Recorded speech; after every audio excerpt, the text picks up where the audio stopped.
안녕하세요, 명쾌한 최원장입니다. 오늘은 체질에 대해서 얘기해 보려고 합니다. 사실은 알레르기 클리닉을 하면서 사상체질이나 팔체질에 대한 질문을 정말 많이 받았습니다.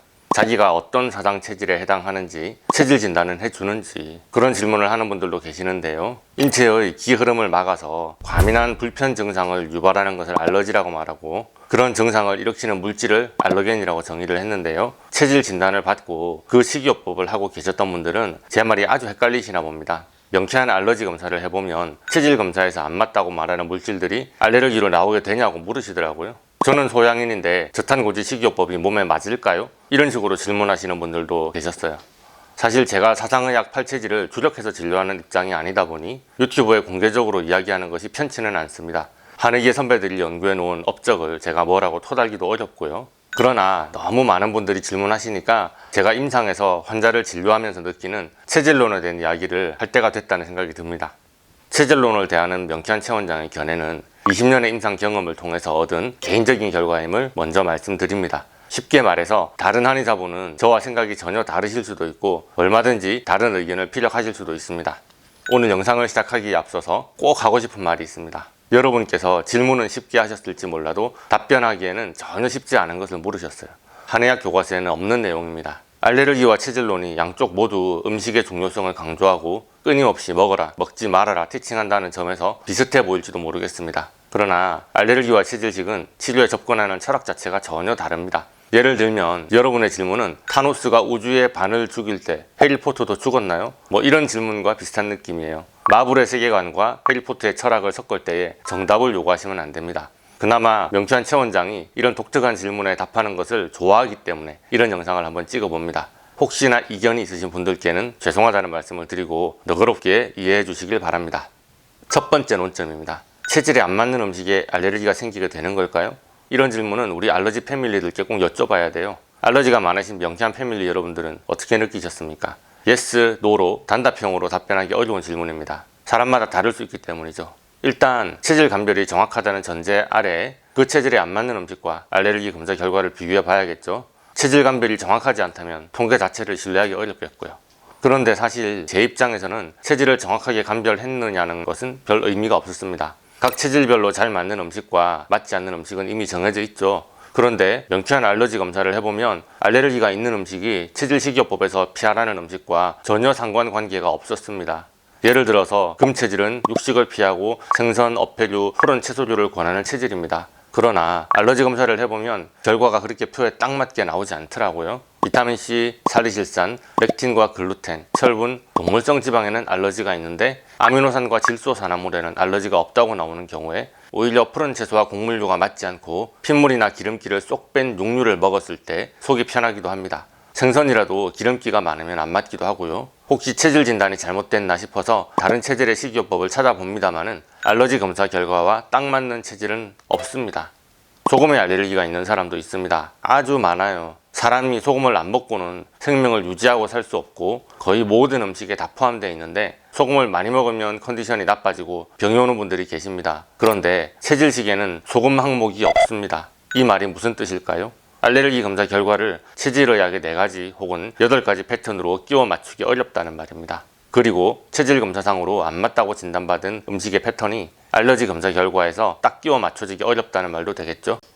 신체에 핵심적으로 필요한 영양소임에도 불구하고 몸에 불쾌한 과민 반응을 일으킬 수도 있으며 치료 후에는 정상 반응으로 돌아올 수 있다는 명쾌한 알러지 검사 치료 컨셉 자체가 체질식이요법에는 존재하지 않는 개념입니다. 그래서 저는 감히 체질에 안 맞는 음식과 알레르기가 있는 음식은 같은 개념이 아니라고 결론을 내리겠습니다. 알레르기와 체질의학의 차이점을 체크해 보겠습니다. 첫 번째로 체질은 타고난 반면에 음식 알레르기는 후천적으로 생기기도 합니다. 체질식으로 어제까지 잘 먹던 음식인데 오늘부터 그 음식에 갑자기 알레르기 반응이 일어날 수 있습니다. 일반적으로는 스트레스를 받던 당시 먹거나 접촉했던 물질입니다. 뇌는 극단적인 스트레스 상황에서 접촉했던 물질이나 먹었던 음식을 스트레스 상황과 함께 기억합니다. 이것은 안 좋아, 위험해 라고 꼬리표를 붙여뒀기 때문에 그 음식이나 물질을 접촉할 때마다 안 좋은 신체 반응이 올라오게 됩니다.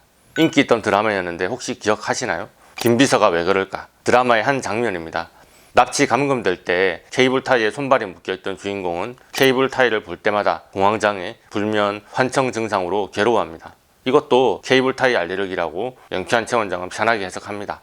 극심한 두통과 온몸의 저림 증상, 우울과 불안 증세, 극심한 위와 장의 통증, 소화불량으로 고생하셨던 한 환자분의 실제 사례입니다. 어디서도 원인을 찾지 못해 고생을 정말 많이 하셨고요. 칼슘과 각종 미네랄, 소금 등을 기본 서너 차례씩 치료해야 할 정도로 알레르기 반응이 극심했습니다. 명현 현상이 너무 극심해서 정말 이 치료로 호전될 수 있는 것이 확실하냐며 중간에 치료를 포기하려고 하셨죠. 도대체 각종 미네랄, 금속 성분에 대한 알러지가 왜 그렇게 극심할까 여쭤보니 매일 만지는 익숙한 물질이라고 하셨습니다. 이런 미네랄을 왜 매일 만져야 할까요? 여쭤보니 직업이 보석 디자이너였더라고요. 직업상 어쩔 수 없이 극심한 스트레스를 받는 순간 손에 잡혀있던 물질은 다 금속이었던 것이죠. 유해 성분에 대한 알러지 치료가 하나하나 성공한 후에는 수십 년을 괴롭혀온 두통과 온몸의 저림과 통증, 소화불량이 호전되었습니다. 그런데 만약 이분의 직업이 보석 디자이너가 아니었다면 어땠을까요? 같은 예술 계통이라도 미술관의 큐레이터였다면 어땠을까요? 이분의 알러지 패턴이나 질병 양상은 전혀 다를 수도 있었을 겁니다. 미술관 큐레이터가 아니라 사진 작가였다면, 방송국의 PD나 웹 디자이너였다면 이야기가 또 달라지죠. 인생에 만약이라는 것은 없지만 여러분도 느끼는 것처럼 이와 같은 케이스는 체질과는 전혀 상관없는 질병 패턴입니다. 알레르기와 체질의학의 차이점 두 번째입니다. 알레르기는 치료도 가능합니다. 체질은 타고난 것이니 체질에 맞춰 먹고 생활하라고 합니다. 그러나 저는 그 이론에는 반대합니다.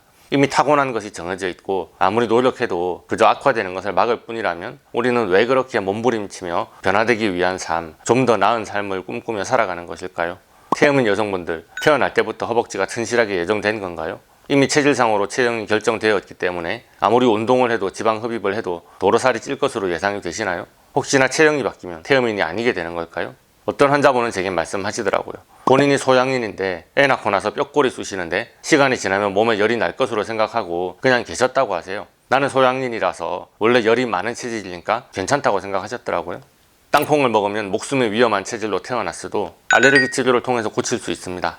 찬 음식만 먹으면 설사를 하거나 추위를 엄청 타는 체질도 각종 영양소 알레르기와 냉기 알레르기를 치료하면서 갑상선 대사를 회복시키면 나을 수 있습니다. 내가 소화를 잘 못하던 음식, 먹으면 설사하고 두드러기 나던 음식도 치료 후에는 먹을 수 있습니다. 명쾌한 알러지 치료를 통해서 위와 같은 성향에 대해 치료가 가능하다는 말은 치료에 의하여 뇌의 과민 반응이 고쳐지면 체질도 고칠 수 있다는 말이 돼버리네요. 그렇다면 도대체 체질을 따지는 것이 무슨 의미일까요? 그렇다면 명쾌한 최 원장은 체질론을 아예 안 믿는 것일까요? 그렇지는 않습니다. 저는 저 나름대로 체질을 진단하고 치료에 활용합니다. 단 다른 한의사들처럼 관상이나 체형, 문진이나 설문, 맥진, 지문 등의 데이터를 이용해서 진단하지는 않을 뿐입니다. 저는 AK로 체질을 진단합니다. 근육반응 검사죠. 근육반응 검사는 상당히 신기한 점이 있습니다. 주어진 데이터 중에서 가장 잘 맞는 하나를 골라낼 수 있거든요. 하늘 아래에 똑같은 사람이 어디에 있겠습니까? 맞는 음식, 안 맞는 음식과 장부의 허실, 성격과 체형, 기질의 패턴을 세세하게 검사하면 사람 숫자만큼의 체질이 존재할 겁니다. 그러나 태양인, 태음인, 소양인, 소음인 딱 4가지 데이터를 보여주고 그 중에 가장 마음에 드는 것을 고르라고 한다면 놀랍게도 뇌는 단답식으로 그 중에 하나를 골라냅니다. 뇌와 물질과의 대화를 디지털 반응으로 잡아내는 것은 맞습니다만 알레르기 검사법과는 질문도 다르고 근육 반응에 대한 해석도 다릅니다. 어쨌든 이렇게 뇌에게 물으면 뇌는 거부하지 않고 4가지 중에 마음에 드는 하나의 데이터에만 반응합니다. 뇌가 체질을 골라내지 않는 경우도 있냐고요? 있기도 합니다. 그러나 그런 경우는 이 질문 한 가지에만 답이 없는 게 아닙니다. 어떤 질문을 해도 모든 질문에 답을 안 하는 경우가 있을 수 있습니다. 영상에서 여러 번 말씀드린 적이 있는데 인체의 기순환이 완전히 막혀버린 스위칭 상태라면 그런 일이 일어나더라고요. 네, 제가 사상 체질을 예로 들었습니다. 위의 진단은 무한한 체질 패턴을 4가지로 분류하기 위해서 제가 쓰는 방식일 뿐입니다. 금양, 금음, 목양, 목음, 토양, 토음, 수양, 수음 8가지 데이터를 뇌에 보여주고 가장 맞는 것을 골라내라고 해도 뇌는 8가지 중에 하나를 골라냅니다. 10가지, 16가지, 24가지 상관이 없습니다. 하나를 고르라고 하면 뇌는 헷갈려하지 않고 단 하나에만 반응합니다. 이것이 명쾌한 최 원장이 뇌와 대화하는 방식입니다. 뇌는 제가 하는 질문에 맞춰서 대답합니다. 저는 뇌의 대답을 존중하고요. 사상체질 진단은 제가 사상체질이라는 틀에 맞춰 질문했기 때문에 뇌가 해준 대답입니다. 검사 결과는 태음인이 평생 태음인 음식을 맞춰 먹으라는 식의 진단은 아닌 거죠. 다른 질문을 하면 뇌는 다르게 대답합니다. 그게 당연하고요. 자, 그렇다면 명쾌한 최 원장은 체질을 진단해서 어디에 쓸까요? 사상의학은 체질론에 맞는 한약 처방이 존재합니다. 한약재 중에 그 체질에 유독 잘 맞는 것이 있고 그 체질에 유독 잘 맞는 체질 한약을 처방할 수 있습니다. 한약 먹을 철이 돼서 왔어요. 제 체질에 맞는 한약 좀 지어주세요. 묻지도 따지지도 않고 다짜고짜 저에게 이렇게 말씀하시면 저는 뇌에게 자체질 중 어느 패턴인지 묻습니다. 그리고 그 체질의 전형적인 처방 중에서 어떤 한약이 가장 잘 맞는지를 질문합니다. 4가지 체질 중에 태음인 바이알에 반응하면 태음인 약제와 처방이 비교적 잘 맞다는 뜻이 됩니다. 체질 처방을 찾기 전 저는 환자분께 어떤 약을 처방하면 좋을까? 당연히 생각하겠죠. 그러나 그건 제 입장에서 제 지식과 제 진료 경험 내에서의 처방일 뿐입니다. 제 경험이 미천할수록 한계가 존재할 수밖에 없습니다. 그래서 이런 방식으로 진단할 때마다 매번 환자의 뇌에 물어봅니다. 이 태음인 처방 중에서 몸에서 원하는 처방이 있습니까? 대부분은 제 선택과 크게 다르지 않거나 제가 충분히 이해하고 용납할 수 있는 처방이었습니다.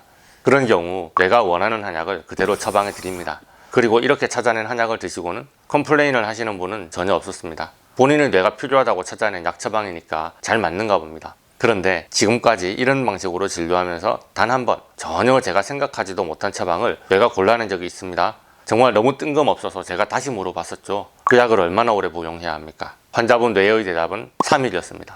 그 뜬금없는 처방을 3일 복용 후에 제가 염두에 두었던 그 처방을 연이어 먹겠다고 하더군요. 그 기념으로 아주 이례적인 3일치 한약을 함께 처방해드렸던 것이 기억이 나네요. 자, 팔체질은 특이하게도 팔체질 침법이 존재합니다. 체질 처방은 따로 없이 체질별 음식만 가립니다. 제 경우는 알레르기 검사로 맞는 음식과 안 맞는 음식을 골라내니 팔체질은 의미가 없어서 잘 사용하지 않았습니다. 반면에 사상체질은 특이하게도 체질 처방은 존재하는 반면에 침법은 따로 없습니다. 그래서 체질 진단에 따라 한약을 처방해주는 팔체질 한의원과 체질 침을 놓는 사상체질 한의원은 정통파는 아니라고 생각하셔도 무방할 듯합니다. 바이알로 한약을 찾는 방식이 꼭 사상체질에 맞춘 체질 한약으로 제한되지는 않습니다. 동의보감, 방약아편, 상한론의 처방 바이알도 모두 가지고 있거든요. 때로는 전혀 다른 질문으로 한약을 찾기도 합니다. 갑상선 기능 저하증을 치료할 한약을 찾습니다. 도움되는 한약이 이 중에 있나요? 제가 이렇게 묻고 AK로 답을 찾아낼 수도 있겠죠. 이런 방식은 체질론과 무관하며 질문하는 방식은 제가 정하게 됩니다. 자, 오늘의 영상을 찍으면서 명쾌한 최 원장 한약 지을 줄 안다고 강력하게 어필하고 싶었습니다. 다들 제가 못 지어서 안 짓는 줄 아시는데 제게는 알레르기 치료가 더 강력하고 유니크한 무기라서 알레르기 치료를 권하는 것 뿐입니다. 오늘의 영상이 도움이 되셨다면 좋아요, 구독, 알림 설정 부탁드리겠습니다. 질문 있으신 분들 댓글 달아주시고 네이버 톡톡으로 문의해 주셔도 됩니다. 감사합니다.